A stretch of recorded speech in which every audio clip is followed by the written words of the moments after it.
11:08-ին է եղել ահազանգը, որ նշված առևտրի կենտրոնի սննդի կետում է բռնկվել հրդեհ, անմիջապես դեպքի վայր են ժամանել փրկարար ծառայության մարտական հաշվարկներ, բիս 1 կանչով, այս պահին հայտարարվել է հրդեհի բարդության թիվ 3 կանչ, այս պահին աշխատում են այստեղ հրդեհաշիժման աշխատանքների ներգրաված են 14 մարտական հաշվարկ, հրդեհաշիժման աշխատանքները ինչպես տեսակ ղեկավարում է փրկարար ծառայության տնօրենը, այդ պահին քաղաքացիները տարհանվել են, մինչ հրշեջ փրկարարների ժամանելը արդեն սկսել է տարհանումը եւ այս պահի դրությամբ կարող եմ ասել, որ տուժածների վերաբերյալ դեռ տեղեկություններ չունենք։ Բերման ենթարկելու հետ կապված ես հավելյալ ձեզ տեղեկություն կտրամադրեմ։ Պարոն Սարգսյան, KFC-ում է հրդեհը։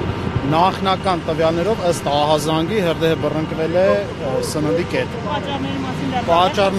Պատճառների մասին դեռ շատ վաղ է խոսել, այս պայն հրդեհաշիժման աշխատանքները շարունակվում են, ես այստեղ եմ պարբերաբար տեղեկատվություն կտրամադրում։ Մենք տեղեկություն ունենք, որ